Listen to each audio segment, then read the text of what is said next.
There's a special kind of people known as show people. We live in a world full of dreams. Curtains is a kind of Valentine to the Broadway musical, if you will, and to our theater community. I'll be very interested, as a matter of fact, to see what an audience in another country feels about this very kind of personal little Valentine, because it was really written as a kind of thank you, if you will, to all of us who work in the theater.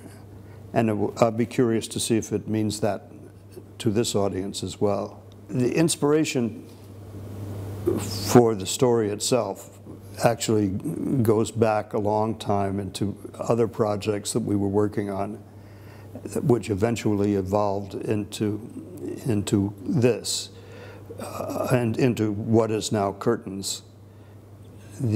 Fred Ebb, my collaborator, died before we went into sometime before we went into production, and I did not know whether we should continue or not.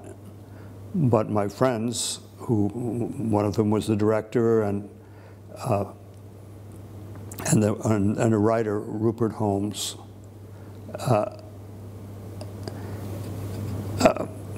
convinced me that we should continue, and so we did. I wrote some new songs for it, and Rupert rewrote the book that had originally been written by a writer named Peter Stone, who was also dead. I was the only survivor of the original group. Anyway, they talked me into it, and I'm very glad they did. We had a wonderful experience. We started Curtains a long time ago and put it down and wrote several shows before we finished Curtains. So I can't tell you, it isn't as if we started work on Tuesday and finished it on Thursday. Curtains had a long history. When Fred Ebb died, it was a tremendous blow to me. We had been working together for 40 years and had written many, many musicals together. There is a song, The music, I miss the song. in the show, which in English is called I Miss the Music. And it's a song that is sung by the composer.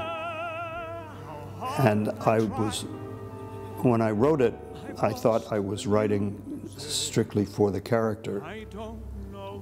But then the other people in the company made me realize that I was really writing the song as a sort of farewell tribute to Fred, to my collaborator. And once they made me realize that, I rewrote the song again and made it a little bit clearer. Whether that, you don't have to know that when you watch the show, but it's true.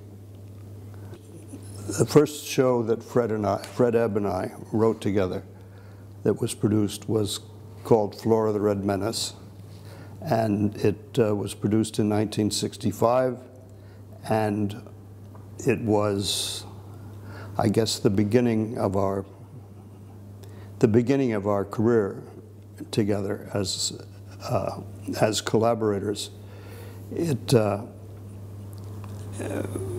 was a wonderful experience. The show was not successful, but Liza Minnelli, who had become a part of our lives at that point, won a Tony Award for it. And the director and producer, Hal Prince, who said to us that the next day, after Flora opened, we would start to work on the next project, and that project was Cabaret. You're going to ask, what is first, the music or the words? That's a question that is very common, and as a matter of fact, we have a little moment about that in the show. For Fred and me, we wrote exactly at the same time. In the same way that I was able to improvise at a keyboard, Fred was able to improvise in rhyme and meter. Later on in the score, when Fred wasn't there anymore, I tried to continue writing that way myself, so that I would write words that came with music, not writing the words down and then putting music to it.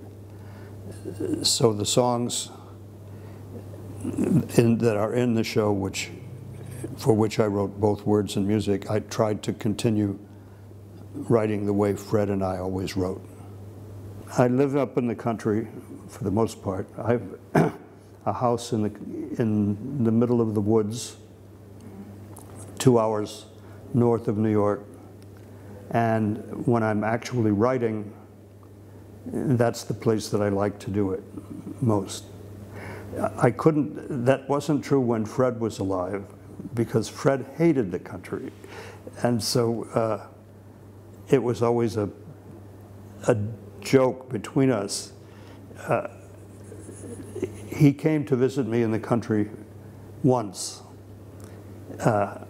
when I built the house up there many years ago, and he complained that I had never invited him. And I said, "You hate the country, why?" And he said, "No, I don't." Anyway, he came up. We spent 3 hours working on a sequence for the film New York, New York, and he got on a bus and went home, and he never came back. But now that Fred is no longer here, I spend much more time working up there. Yes, I think all writers deep down inside would like to kill critics. Not really sometimes, but because the critic has so much power over what the writer does, and the writer has no ability to answer back. So yes, I think the critic is our natural enemy. I don't think I've ever wanted to kill an actor. I think there are times when I wish that an actor would get very sick so that we could replace him. But no, my experience in the theater, which has been a long one, I feel very warmly towards actors and everybody who works in the theater. What we do is to all get in a room together and try the best we can to make some kind of art. And sometimes we fail and sometimes we succeed, but I don't think I've ever wanted to kill anybody. I've written music for a number of films, and I've enjoyed it if I like the director. It's been challenging, and I had a good time doing it, but my heart is in the theater, and I much prefer to work in the theater. The theater, how shall I say this? I'm 84 years old, and most of my life I have lived in the theater, and it is my home. And I've had very nice times doing other things, but I still feel that when I walk into a rehearsal room full of actors who are my friends, and we get to work and try to make something happen, that I'm in the safest place in the world. If I'm writing a film, my intention and purpose is to help the director fulfill his intentions. It has nothing to do with me writing music separately. Everything is about the film. And that can be fun. I've had some very good times doing it. When I'm writing for the stage, or creating something for the stage, then it has to do much more with what my intentions are and what I want to see happen.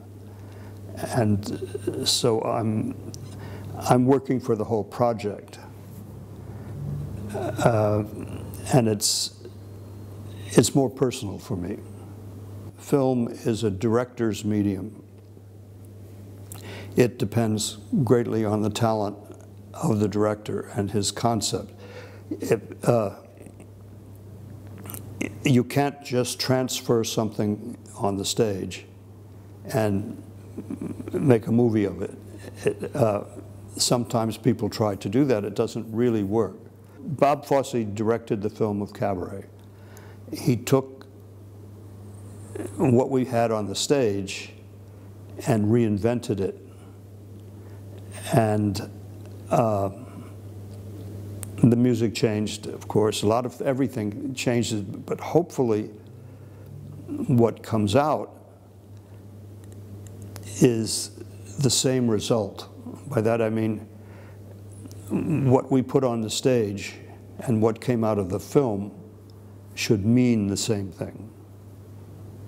I did not skip any steps in the theater. I think I've done just about everything that a musician can do. I began as a pianist, as a vocal coach, as a dance arranger, as a conductor, and eventually, I've said this often, the theater community in New York is very small, actually.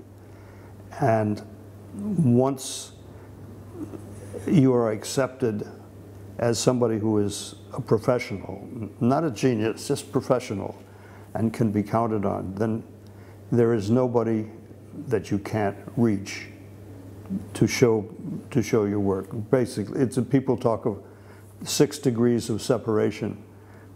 I would say it's about 1 or 2 in the theater business. It's again, it's different than in film. In Hollywood, it takes endless amount of pulling strings or getting agents or just to meet somebody. In the theater, in New York at any rate, there is a kind of, and I'm sure that's true here as well, there is a kind of support within the theater group for the people who work in it. What is my favorite drink? Well, I'm in Prague, so I better say beer. My favorite drink? I don't know. I'm not a big drinker. I drink beer and I drink wine and I drink vodka and I drink mostly if I've gotten a bad review, I just drink anything that's at hand.